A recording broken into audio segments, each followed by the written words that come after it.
মাহফিল বন্ধ করে মুমতাজে কি আসে, সেই কোন দেশে আমরা আছি এখন। এই মুরব্বীরা মুমতাজের ভক্ত, কয় মুমতাজ সাংগাতি মারুফতি গান গায়। কি গান গায়? সাংগাতি মারুফতি গান। ও যে একটা গান গাইলো, কি গান? আকাশটা নাচছিল কেন, জমিনটা কাঁদছিল কেন, বরফের গান ছিল কেন, সেই দিন গান গেছিল খাজা যেই দিন। বলেন নাউজুবিল্লাহ। কোথায় খাজা বাবা আর কোথায় বড় পীর? কার সঙ্গে কার তুলনা? এরা বলছে পাইছি বাবা। কি পাইছি? বাবা পাইছি। এখন নামাজ নাই, কালাম নাই, এইভাবে জিকির করছে। খাজা বাবা ডাকছে দয়াল বাবা, কলকি বাবা। কয় দয়াল চাচা কে বলা কাবা, আয়নাল কারিগর, আয়না বসাইয়া দে মোর কলবের ভিতর বাবারে, আয়না বসাইয়া দে মোর কলবের ভিতর হু খাজা। আমি বলি ওর কলবের মধ্যে কুত্তর ছাতা, ঠিক না বলে? আমার বন্ধুগণ, নামাজ নাই, কালাম নাই, আল্লাহ নাই, বিল্লাহ নাই, খাজা বাবারে ডাকে, দয়াল বাবারে ডাকে। আমার বন্ধুগণ, এরা বলে আমরা মারুফতি জ্ঞান নিয়ে পাগল হয়ে পড়েছি। কিসের জ্ঞান? আমার বন্ধুগণ, আলী রাদিয়াল্লাহু তাআলা আনহু তিনি বলেছেন নামাজের মধ্যে তিনটি ইলম পাওয়া যায়। কয়টি ইলম? নামাজের মধ্যে তিনটি ইলম পাওয়া যায়। এক নম্বর শরীয়তি ইলম, দুই নম্বর মারুফতি ইলম, তিন নম্বর হাকিকতি ইলম। সুবহানাল্লাহ পড়বেন না? আমার বন্ধুগণ, ভাই আপনারা কষ্ট পাচ্ছেন? আমি কি ছেড়ে দেব? তাহলে নামাজের মধ্যে কয়টি? কয়টি কয়টি কয়টি কয়টি কয়টি? তিনটি। এক নম্বর শরীয়তি ইলম, দুই নম্বর মারুফতি ইলম, তিন নম্বর হাকিকতি ইলম। আলী রাদিয়াল্লাহু তাআলা আনহু তিনি যখন নামাজে দাঁড়িয়েছিলেন, রাসূলুল্লাহ সাল্লাল্লাহু আলাইহি ওয়াসাল্লাম বলেছেন যার মধ্যে নামাজ নাই তার মধ্যে কিছু নাই। কে বলেছেন? রাসূলুল্লাহ সাল্লাল্লাহু আলাইহি ওয়াসাল্লাম বলেছেন যার মধ্যে নামাজ নাই তার ধর্ম নাই, তার দ্বীন নাই, তার ঈমান নাই, তার কিছু নাই। আমার বন্ধুগণ, আলী রাদিয়াল্লাহু তাআলা আনহু নামাজে দাঁড়িয়েছেন, এমনটি সময় কোত্থেকে যেন একটা তীর আলী রাদিয়াল্লাহু তাআলা আনহুর পায়ের মধ্যে দিয়ে ঢুকে পড়ল। আলী রাদিয়াল্লাহু তাআলা কি নামাজ ছেড়ে দিয়েছিলেন? আমার বন্ধুগণ, আলী রাদিয়াল্লাহু তাআলা আনহু নামাজ ছেড়ে দেন নাই, নামাজেই দাঁড়িয়েছিলেন। সাহাবীরা অবাক হয়ে পড়লেন, আলীর পায়ের মধ্য দিয়ে তীর ঢুকে গেল, রক্ত ফিঙ্কার দিয়ে বের হতেছিল। আমার বন্ধুগণ, আলী রাদিয়াল্লাহু তাআলা আনহু নামাজ ছেড়ে দিলেন না। সাহাবীরা কাছে চলে গেলেন, আলী রাদিয়াল্লাহু তাআলা আনহু নড়াচড়া করছেন না, শব্দ পর্যন্ত করছে না। তীর যখন টানাটানি করা হচ্ছে, আলী রাদিয়াল্লাহু তাআলা আনহু তখন নামাজ ছেড়ে দেন নাই। সুবহানাল্লাহ পড়েন। তীর টানতেছে, আলী রাদিয়াল্লাহু তাআলা আনহু নামাজেই দণ্ডায়মান ছিলেন। সুবহানাল্লাহ পড়েন। এমনটি সময় তীর যখন খুলে বের করলেন, আলী রাদিয়াল্লাহু তাআলা আনহু তখন নামাজে দাঁড়িয়েছিলেন, নামাজ ছেড়ে দেন নাই, নড়াচড়া করেন নাই, শব্দ করেন নাই। নামাজ যখন শেষ হয়ে গেল, সাহাবীরা বললেন না আলী রে, কিছুই তো বুঝলাম না, তুমি নামাজে দাঁড়িয়েছিলে, তীর তোমার পায়ের মধ্য দিয়ে ঢুকে পড়ল, রক্ত জমিনে ফিঙ্কার দিয়ে বের হয়ে পড়ল রে আলী, তখন তুমি নামাজ ছেড়ে দিলে না, নড়াচড়া করলে না, শব্দ করলে না। আমরা যখন সম্মিলিতভাবে তীর যখন টেনে টেনে খুলতেছিলাম, আলী তখনও তুমি নামাজ ছেড়ে দিলে না, বুঝলাম না তো। তখনও তুমি নামাজেই দাঁড়িয়েছিলে, তীর যখন খুলে বের করা হলো রে আলী, তখনও তুমি নামাজ ছেড়ে দিলে না। আলী রে, কিছুই তো বুঝলাম না। আলী রাদিয়াল্লাহু তাআলা আনহু তখন সাথীদেরকে বললেন, ও আমার সাথীরা, আমি নামাজের মধ্যে এত মজা পেতেছিলাম, এত তৃপ্তি পেতেছিলাম।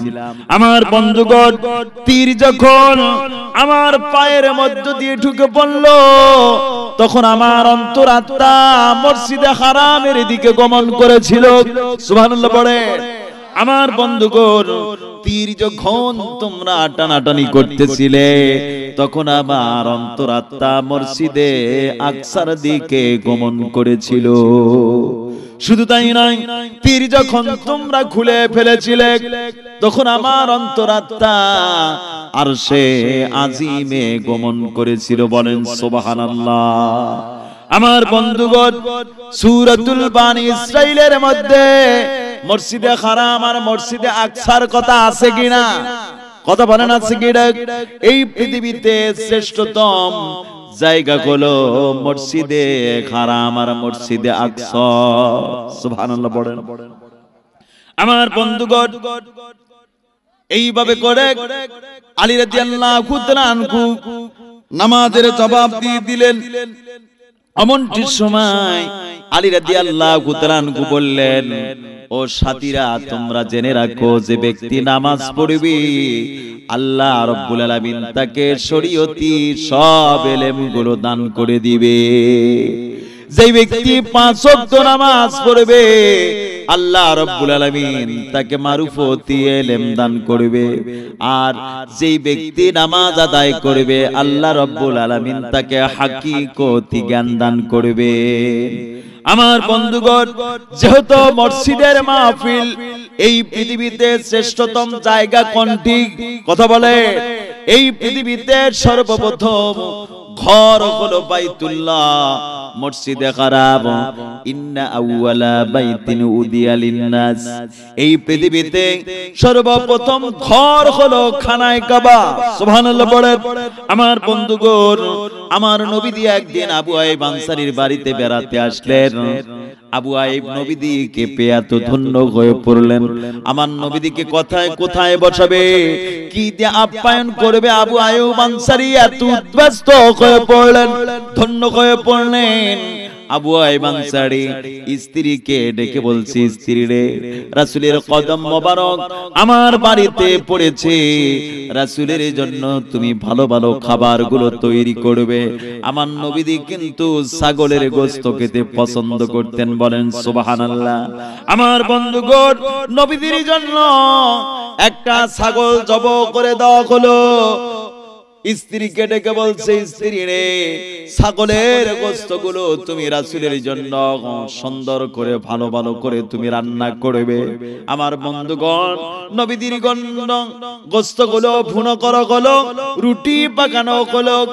আবু আইয়ুব আনসারী নবীজির চেহারার দিকে তাকিয়ে দেখতে পাচ্ছেন নবীজির চেহারার মধ্যে ক্ষুধার্তের ভাব ফুটে উঠেছে। নবীজিকে ক্লান্ত মনে হচ্ছে, দুর্বল মনে হচ্ছে, ক্ষুধার্ত মনে হচ্ছে। এমনটি সময় নবীজির কাছে ভালো ভালো খাবারগুলো তৈরি করে ফুড আইটেমস গুলো যখন নিয়ে আসা হলো, এমনটি সময় নবীজি খাবারগুলো মুখে তুলে দিচ্ছেন না।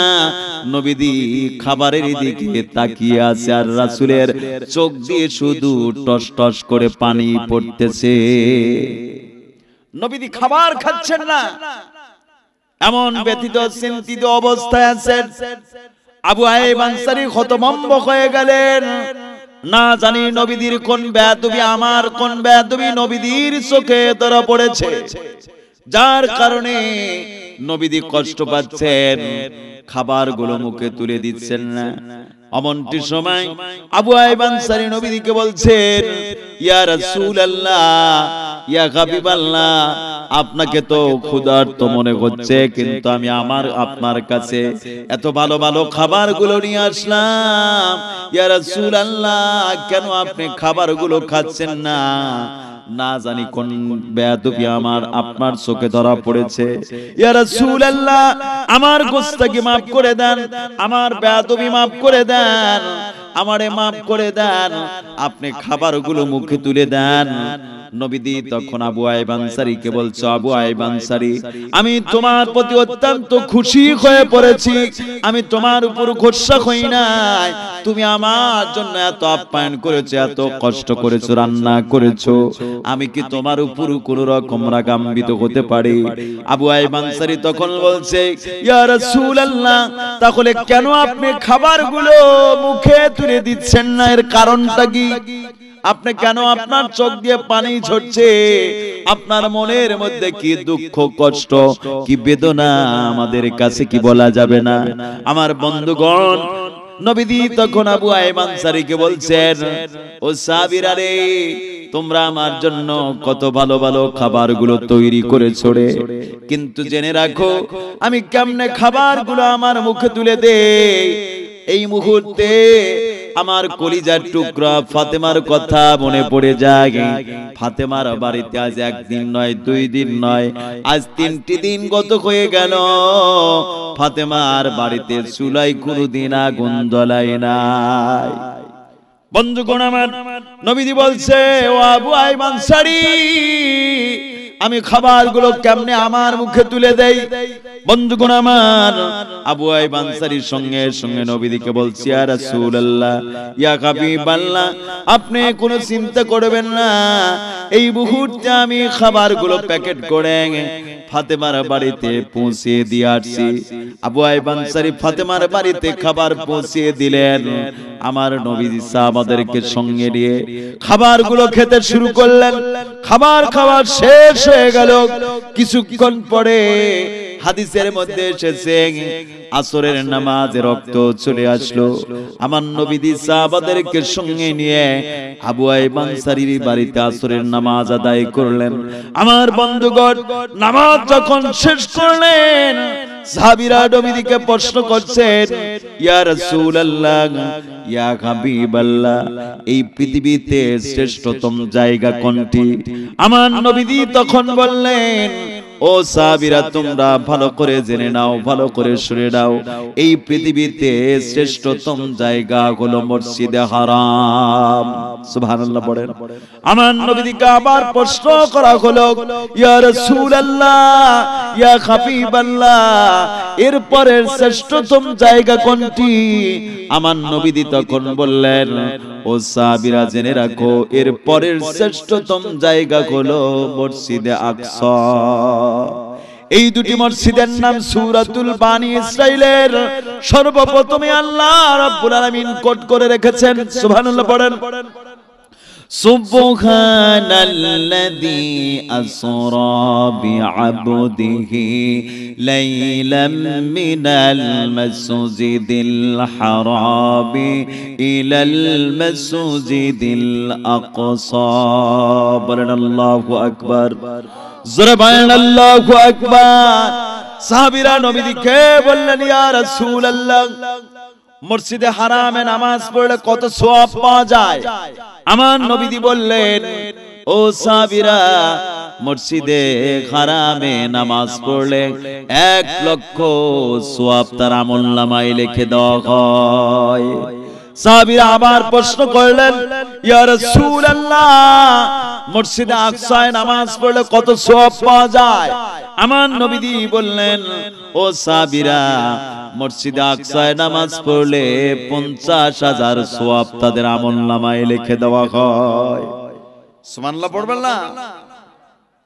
সাহাবীরা আবার প্রশ্ন করতে লাগলেন, ইয়া নবী আল্লাহ, দুনিয়ার সব মানুষ তো মসজিদে হারামে আসতে পারবে না, মসজিদে আকসায় আসতে পারবে না, তাহলে কি আল্লাহ পাক তাদেরকে সওয়াব থেকে বঞ্চিত করলেন?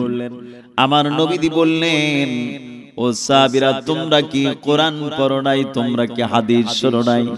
আল্লাহ রাব্বুল আলামিন এই পৃথিবীতে জমিনকে তোমাদের জন্য গালিচার মতো বিস্তীর্ণ করে দিয়েছেন।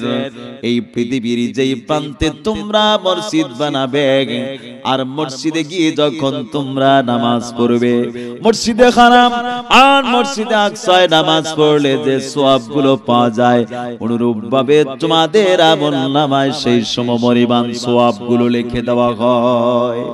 কিন্তু যাদেরকে ফরজ আইন করা হয়েছে, যাদের নিসাব পরিমাণ সম্পদ আছে, তাদেরকে অবশ্যই জীবনে অন্তত একবার খানায় কাবা আর মসজিদে আকসা এসে তাদেরকে নামাজ আদায় করতে হবে।